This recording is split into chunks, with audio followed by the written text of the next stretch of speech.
release the files. Don't protect all these pedophiles, we were told. All these rich, elite people who were doing all this illegal stuff. But the issue here has been that after all the Republicans, to include President Trump, were emphatic about saying release the files, well, now they're in power. All of a sudden, they're not releasing the files. And the base has been patient up to this point. They're 6 months in, but their patience seems to be wearing out. And now Trump doesn't want to release them. You saw, of course, everybody's seen Pam Bondi in February talking about, yep, I have the client list on my desk and I'm going to release it. And then earlier this month, she goes, yeah, well, it really wasn't a list as much as a file. And turns out there really isn't a list. Anyway, move on. Now, Trump's been trying to tell people to move on.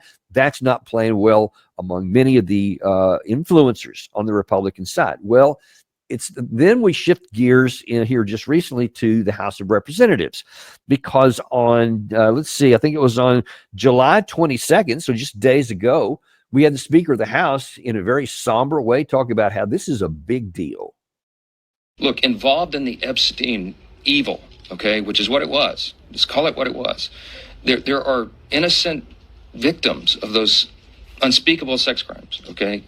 Some of them were minors, some of them were not. When the Epstein records are turned over to the public, which we must do as quickly as possible, we have to also be very judicious and careful about protecting the innocent. I think everybody in the country should understand the necessity of that. The president himself has said that he wants maximum transparency and all credible evidence to be turned over to the American public so that everyone can make their own decisions. We're owed that. And we want any individual who's been involved in any way in the Epstein evils to be brought to justice as quickly as possible. And the law should be brought down upon their head. We're unequivocal about that. Unequivocal about that. Anybody who's done anything, who cares about what party affiliation they have? Who cares about how much money they have? Anyone who's been involved with that and this horrific, this evil, let's just call it what it is. It's evil, says Mike Johnson. Let's have this. I've talked to the president. He is totally about transparency. Is he, though? People should really focus on how well the country's doing, or they should focus on the fact that Barack Hussein Obama led a coup. Attorney, but you ought to be speaking about Larry Summers. You ought to be speaking about some of his friends that are hedge fund guys. They're all over the place. You ought to be speaking about Bill Clinton, who went to the island 28 times. I never went to the island. Yeah, be transparent over there. Be transparent about that thing and the other side. Don't look at this. Now, obviously, anytime you have somebody that was that emphatic before the election about, release the files, everything that's in the Jeffrey Epstein case needs to be brought to light. And then when you have the power, all of a sudden you're telling people there's nothing here, nothing to see. Don't even look. Just go somewhere else. Now, back to the House of Representatives, you had a lot of the movement was, hey, well, how about we just open it up? How about we have a movement here to just release the files? We have that power that the House can request it, require it rather. And you actually have some people who've been saying, hey, let's have hearings. Well, Johnson, after talking on the 22nd about how, yes, we should definitely, reveal all these files, we're owed it. That's what he said. We're owed it. Well, on that same day, he announces that, in fact, I'm going to get rid of Congress early. We're going to go out of session right now, and we're not even going to have a chance to do this. So it'll be September before they're even back into session.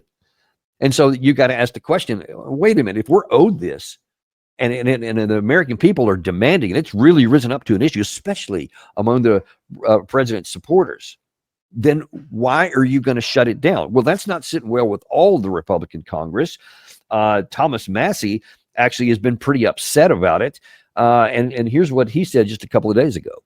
People have wanted these files for years. And then, the president's staff, administration, his own children, his vice president have promised that these files would come out. And now we're being told it's a hoax. It doesn't wash. And whether it's Republican, Democrat, or independent, across all those categories, it's only like 5 or 6% who don't want the files out. It would behoove the Speaker to bring this to the floor. It would be in best interest of this institution. Just vote this out, give it to the Senate, and let them do it. But Speaker of the House Johnson said, no, we're not going to do that. But Massie in a X post said, hey, this ain't going away. You can block this stuff out. You can quit doing our job that we're supposed to.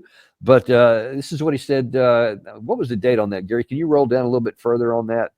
Okay, that was on the 24th. So that was 2 days ago, where he said, Speaker of the House recessed Congress early yesterday for a month to avoid dealing with the Epstein issue. Mr. Speaker, the American people won't forget.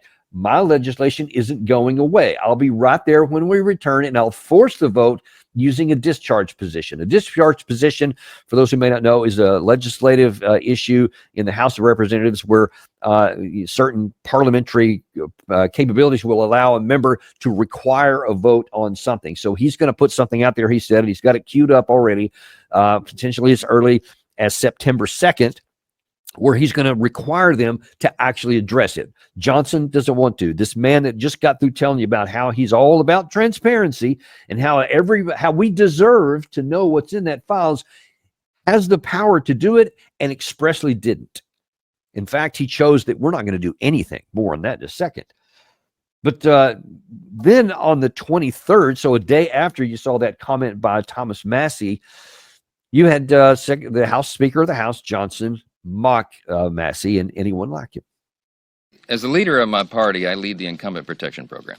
Okay, that's my job. I go all around the country. I travel endlessly, incessantly. I have to raise over $300 million to do that, and we want everybody to come back.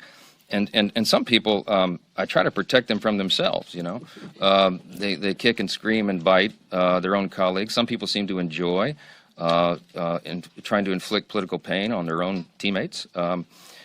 I'm not going to address anybody individually, but I'll tell you that some here are much more frustrated than others. There's a small, tiny handful, but one in particular who's given me lots of consternation. I don't understand Thomas Massie's motivation. I really don't. I don't know how his mind works. I don't know what he's thinking. Thomas Massie could have brought his discharge petition any time over the last 4.5 years. Over the last 4 years of the Biden administration, he could have done that at any time. And now he's clamoring as if there's some sort of timeline on it. It's interesting to me that he chose the election of President Trump to bring this, to team up with the Democrats and bring this discharge petition. So do I have some concern about that? I do. But you know, in me and my way, I try to follow Ronald Reagan's 11th commandment, never speak evil of another Republican. My gosh, it's hard to do sometimes around here. I also try to follow the scripture. You know, it says, bless those who persecute you. So let me just say about Thomas Massie, could you just accept my Southern, bless his heart? Okay, I don't know what else to say about it. We're for maximum transparency. We're engaging in that right now, and we don't need political games. This is what is wrong with politics in America. Let me just say, I want to talk about the specific things he talked about there related to the Epstein situation. But first of all, he sits there and says, my job is what was the phrase he used? Incumbent protection plan to get reelected. So this is what is an open secret, is that members of Congress don't come in to serve the American people. A handful do. By and large, the primary objective of these people is to get in power and stay in power. And so their primary focus is to get reelected, whatever that takes. It's not doing the right thing. It's not taking unpopular positions because it's the right thing. It's not doing hard work that's necessary, that may be unpopular, but that's what America needs, etc. None of that. It's just get reelected.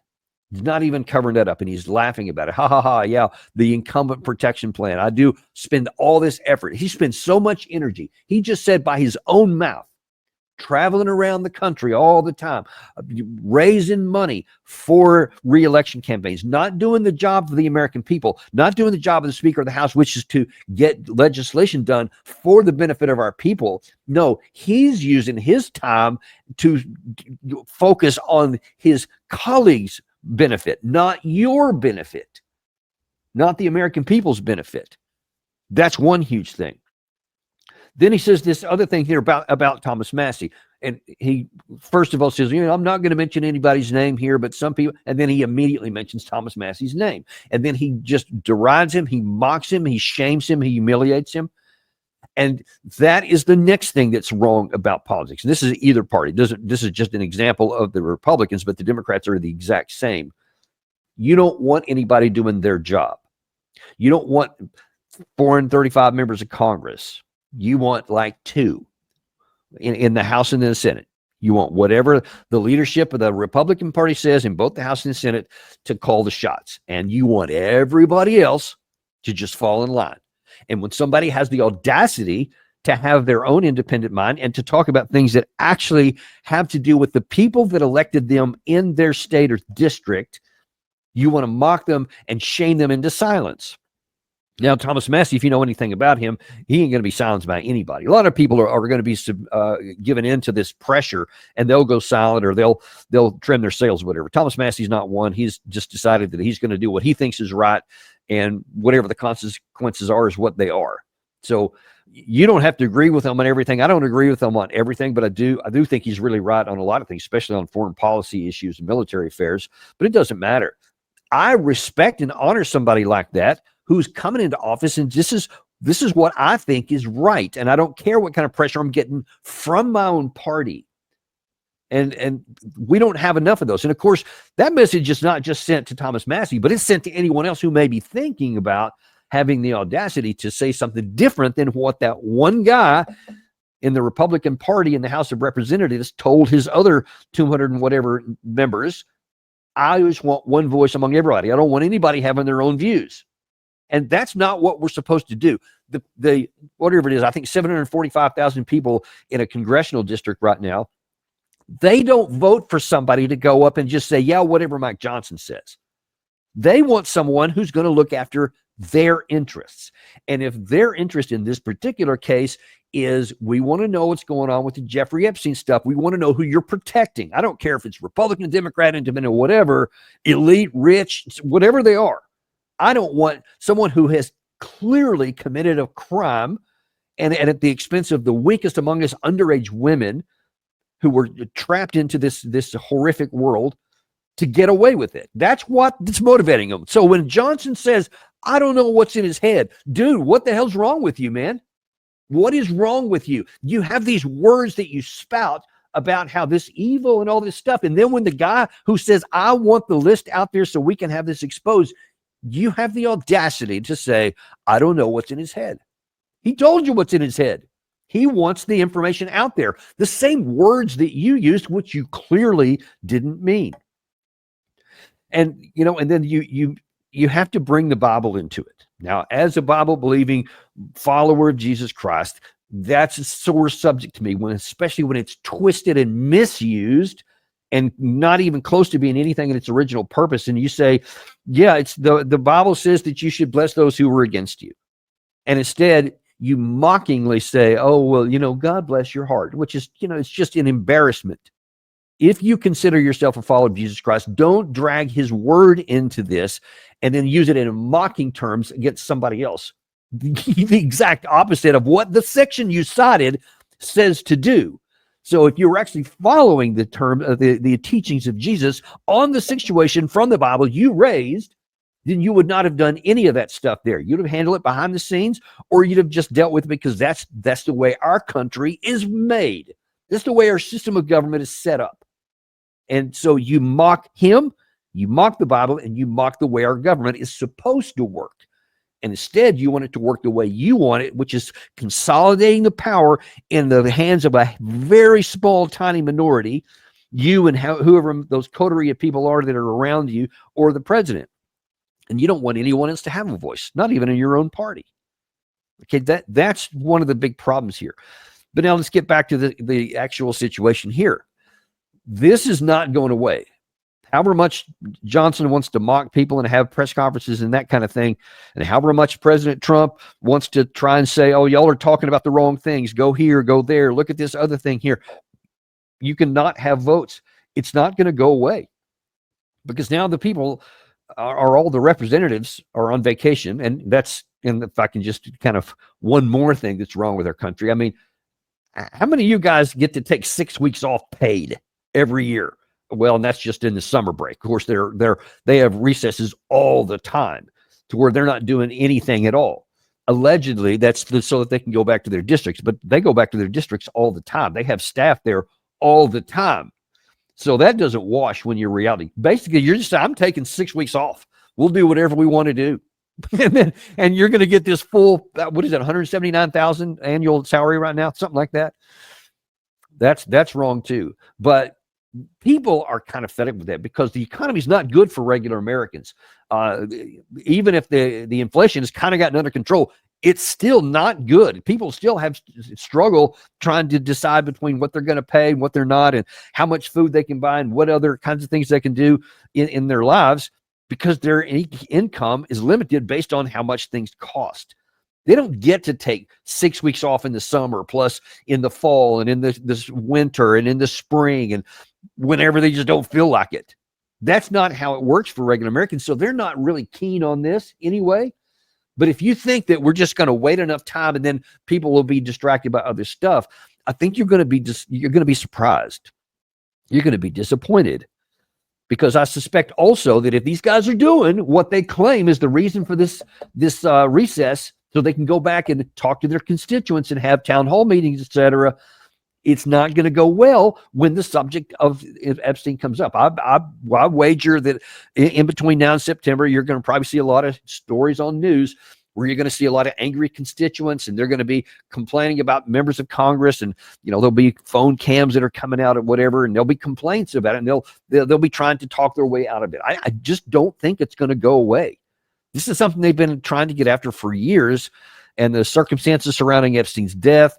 And then, by the way, this issue with Ghislaine Maxwell, that's got some curiosity too, because allegedly the Justice Department, first of all, granted limited immunity during their meeting. And last night I saw, before I went to bed, that there was some reports that Trump is actually considering a pardon for her. And her lawyer mentioned that was a possibility, something they were discussing. That's got a lot of people concerned too, because hang on a minute.